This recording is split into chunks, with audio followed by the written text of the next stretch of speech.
Salam sejahtera diucapkan kepada penyelia saya Prof. Dr. Muhammad Yusof Maskat dan para pensyarah. Nama saya Lok Siu Shin dan saya akan membentangkan kajian saya yang bertajuk Kesan vacuum dan tempoh penyimpanan terhadap ciri-ciri fiziko-kimia keropok ikan. Seperti yang diketahui, pembungkusan vacuum merupakan satu teknik yang membuangkan udara dalam bungkusan sebelum dikedap. Pembungkusan vacuum dapat mencipta satu keadaan vacuum dengan membuang oksigen di sekitar produk makanan. Antara kebaikan pembungkusan vacuum ialah memberi perlindungan kepada produk makanan seperti penghapusan oksigen dan pencegahan pengoksidaan, pemeliharaan rasa, kawalan kelembapan serta pencegahan kulat dalam produk makanan. Namun, pembungkusan vacuum mempunyai kelemahan juga, iaitu kekurangan daya tahan terhadap kerosakan mekanikal pada produk, terutamanya bagi produk yang rapuh seperti keropok. Seterusnya, keropok ikan merupakan sejenis produk makanan tradisional bagi negara-negara di Asia Tenggara. Keropok merupakan produk makanan ringan berasaskan ikan dan mempunyai komposisi protein serta komponen kanji yang tinggi. Tetapi, keropok ikan mudah terdedah kepada kerosakan akibat kehadiran oksigen dan wap air dalam bungkusan. Keropok ikan yang tidak diberi lapisan pelindung seperti pembungkusan akan mengalami penurunan dari segi kerangupan yang disebabkan oleh peningkatan kandungan air serta berlaku ketengikan dengan cepat kerana pengoksidaan yang berlaku akibat ketersediaan oksigen dan cahaya. Sebenarnya, produk makanan yang rapuh tidak sesuai untuk menggunakan kaedah pembungkusan vacuum kerana produk mudah hancur dari segi rupa bentuk. Semasa proses pembungkusan vacuum dijalankan, tekanan di dalam bungkusan akan dikurangkan. Apabila tekanan di dalam bungkusan menjadi rendah, tekanan di luar bungkusan yang lebih tinggi akan memambatkan produk makanan dan menjejaskan rupa bentuk asal produk tersebut. Jadi, kaedah pembungkusan vacuum dengan menggunakan bekas diaplikasi bagi melindungi dan mengelakkan produk makanan yang rapuh daripada berubah bentuk.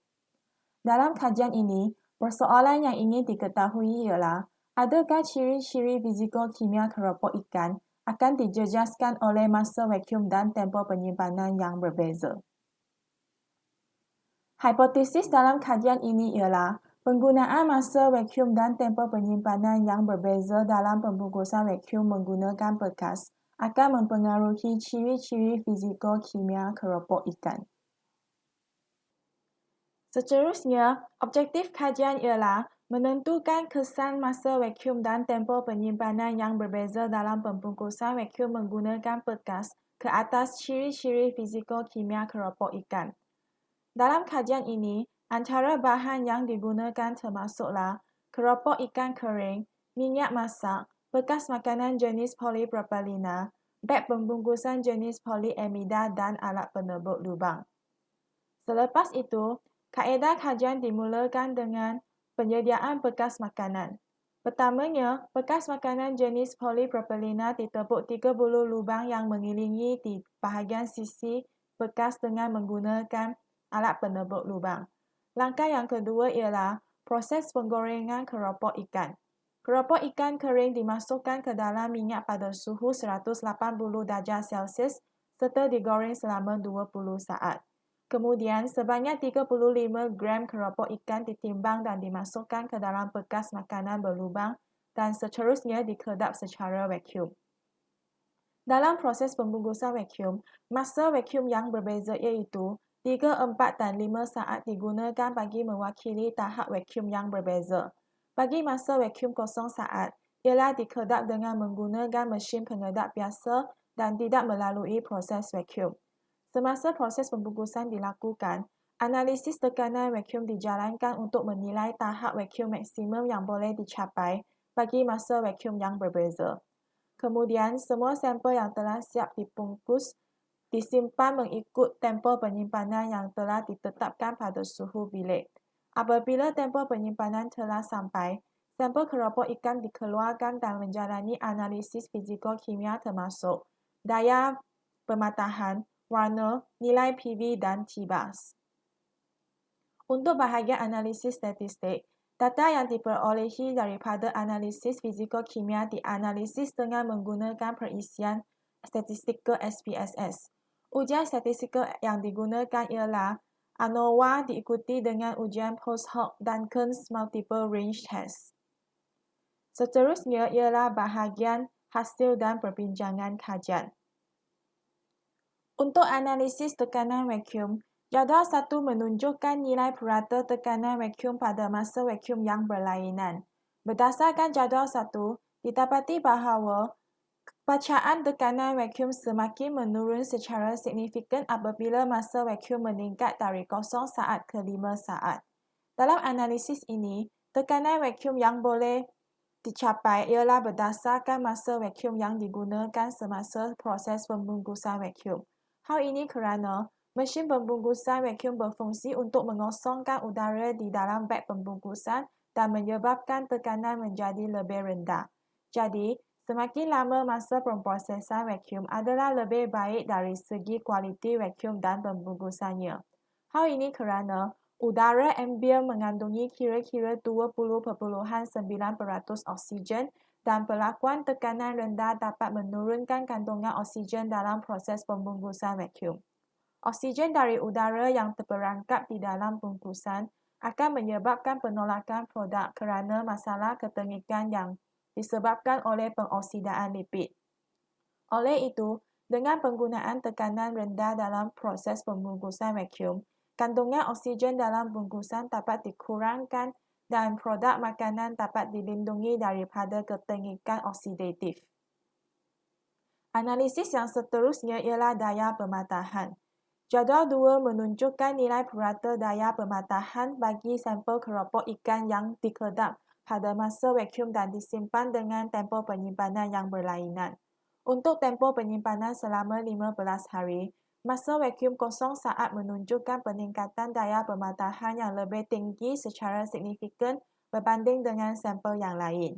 Daya pematahan yang tinggi mungkin disebabkan oleh penyerapan wap air yang akan melincir mikrostruktur keropok dan meningkatkan kelihatan keropok. Sebaliknya, untuk tempoh penyimpanan selama 30 dan 45 hari, penggunaan masa vacuum 5 saat menunjukkan daya pematahan yang lebih rendah secara signifikan berbanding dengan sampel yang lain. Hal ini kerana penggunaan kaedah pembungkusan vacuum tidak hanya menghilangkan udara tetapi juga mengeluarkan kelembapan daripada bungkusan. Jadi, penggunaan masa vacuum 5 saat mempunyai kandungan lembapan yang lebih rendah dalam bungkusan dan menunjukkan daya pematahan yang lebih rendah. Dari segi faktor masa vacuum, keropok ikan yang dikedap dengan masa vacuum 0 saat menunjukkan peningkatan daya pematahan secara signifikan berbanding dengan sampel kawalan sepanjang tempoh penyimpanan selama 45 hari. Bagi masa vacuum selama 3, 4 dan 5 saat pula, sampel menunjukkan peningkatan daya pematahan yang signifikan selepas 15 hari tempoh penyimpanan. Apabila tempoh penyimpanan semakin meningkat, peningkatan daya pematahan disebabkan oleh penyerapan kelembapan dan mengakibatkan keropok menjadi liat lalu sukar untuk dipatahkan. Bagi analisis warna pula, jadual 3 menunjukkan nilai purata warna bagi sampel keropok ikan yang dikedap pada masa vacuum dan disimpan dengan tempoh penyimpanan yang berlainan. Dengan merujuk kepada jadual, didapati bahawa nilai kecerahan bagi keropok ikan tidak menunjukkan perbezaan yang signifikan berbanding dengan sampel kawalan dari segi faktor masa vacuum dan tempoh penyimpanan. Hal ini membuktikan bahawa penggunaan masa vacuum dan tempoh penyimpanan yang berbeza tidak memberi kesan terhadap nilai kecerahan keropok ikan. Untuk nilai kemerahan dan kekuningan pula, didapati bahawa tiada perbezaan yang signifikan di antara sampel dari segi tempoh penyimpanan apabila masa vacuum yang berbeza digunakan, kecuali sampel kawalan menunjukkan nilai kemerahan dan kekuningan yang lebih tinggi secara signifikan berbanding dengan sampel yang lain. Hal ini kerana sampel kawalan merupakan sampel yang terus dianalisis selepas siap digoreng tanpa menjalani proses pembungkusan vacuum dan tanpa penyimpanan. Dari segi faktor masa vacuum, hanya sampel keropok ikan yang dikedap pada masa vacuum 0 saat dan disimpan selama 15 hari yang menunjukkan nilai kemerahan yang lebih rendah secara signifikan berbanding dengan sampel yang lain. Hal ini mungkin disebabkan nilai kemerahan keropok ikan telah dipengaruhi semasa proses penggorengan atau pendedahan sampel kepada cahaya di persekitaran yang tidak seragam semasa penyimpanan. Untuk nilai kekuningan pula, didapati bahawa sampel keropok ikan menunjukkan nilai kekuningan yang lebih rendah secara signifikan berbanding dengan sampel yang lain pada masa vacuum kosong dan 3 saat sepanjang tempoh penyimpanan selama 45 hari. Untuk sampel yang dikedap pada masa vacuum selama 4 saat pula, keropok ikan menunjukkan nilai kekuningan yang lebih rendah secara signifikan selepas tempoh penyimpanan selama 15 hari. Secara keseluruhannya, didapati sampel keropok ikan yang dikedap dengan masa vacuum 5 saat tidak menunjukkan perbezaan yang signifikan dari segi warna sepanjang tempoh penyimpanan selama 45 hari. Seterusnya, untuk analisis nilai peroksida keropok ikan, Raja 1 menunjukkan perubahan peratusan nilai serapan PV berbanding dengan sampel kawalan yang segar digoreng tanpa menjalani proses pembungkusan vacuum dan tanpa penyimpanan. Berdasarkan Raja 1, didapati pada hari ke-15 dan hari ke-30, terdapat penurunan perubahan peratusan nilai serapan PV secara signifikan bagi masa vacuum 4 dan 5 saat. Hal ini mungkin disebabkan jumlah udara yang terdapat dalam bekas makanan berlubang adalah lebih sedikit apabila menggunakan masa vacuum selama 4 dan 5 saat berbanding dengan sampel yang lain. Jadi, kebarangkalian ketengikan oksidatif dapat dikurangkan bagi keropok ikan yang dikedap dengan masa vacuum yang lebih tinggi. Dari segi faktor masa vacuum, didapati bahawa tiada perbezaan yang signifikan bagi setiap masa vacuum yang digunakan kecuali sampel kawalan menunjukkan perubahan peratusan nilai serapan PV yang paling rendah secara signifikan berbanding dengan sampel yang lain. Keadaan ini boleh dijelaskan dengan sampel kawalan yang digunakan dalam kajian ini ialah sampel yang segar dan terus dianalisis selepas siap digoreng tanpa menjalani proses pembungkusan vacuum dan tanpa penyimpanan. Apabila tempoh penyimpanan semakin meningkat, penggunaan masa vacuum yang berbeza tidak menunjukkan perubahan peratusan yang signifikan mungkin kerana tempoh penyimpanan selama 30 hari terlalu singkat untuk analisis perubahan nilai peroksida. Berdasarkan perubahan peratusan nilai serapan PV, perubahan yang lebih rendah berlaku apabila masa vacuum yang tinggi digunakan dan kebarangkalian ketengikan oksidatif adalah lebih rendah. Untuk analisis nilai bahan reaktif asid thiobarbiturate T-bars, Raja 2 menunjukkan perubahan peratusan nilai serapan T-bars berbanding dengan sampel kawalan.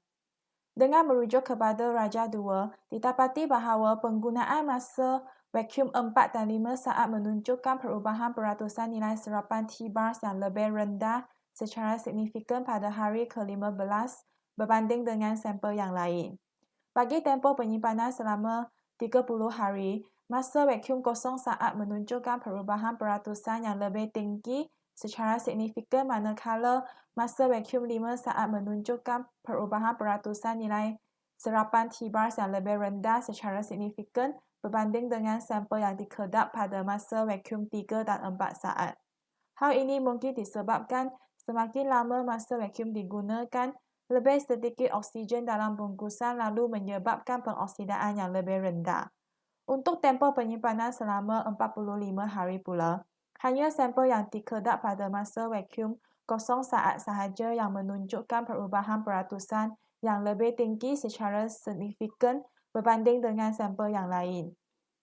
Jangka masa yang lama mungkin telah mengoksidakan sebahagian besar lipid lalu menyebabkan perbezaan yang tidak signifikan di antara masa vacuum 3, 4 dan 5 saat.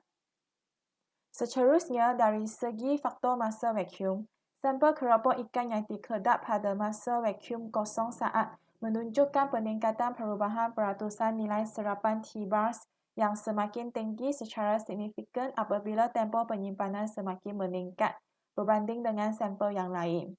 Untuk penggunaan masa vacuum 3 saat pula, sampel pada hari ke-15 dan ke-30 menunjukkan perubahan peratusan nilai serapan T-bars yang lebih tinggi secara signifikan berbanding dengan sampel kawalan, manakala sampel keropok ikan pada hari ke-45 menunjukkan perubahan peratusan nilai serapan T-bars yang lebih tinggi secara signifikan berbanding dengan sampel yang lain.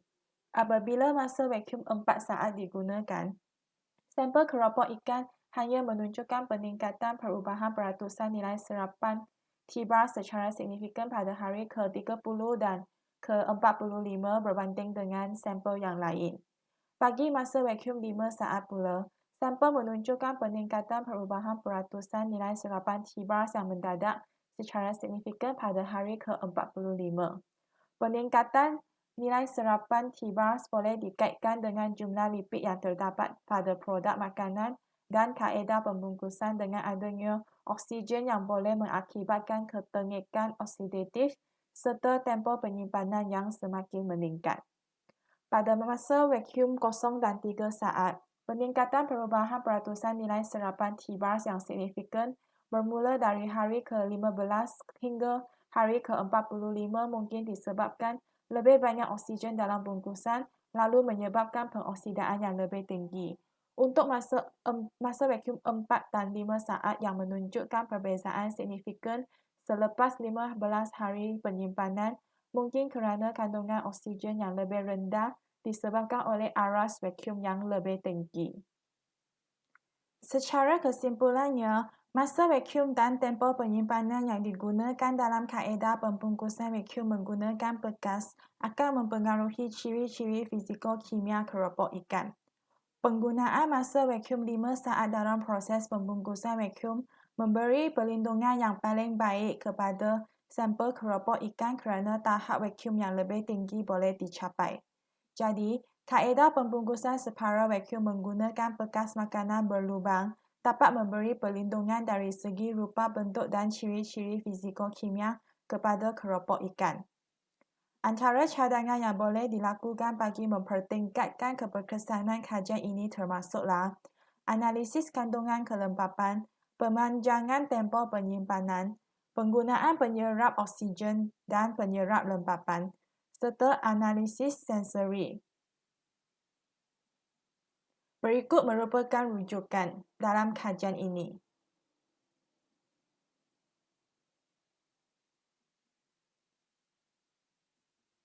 Itu saja daripada saya. Sekian, terima kasih.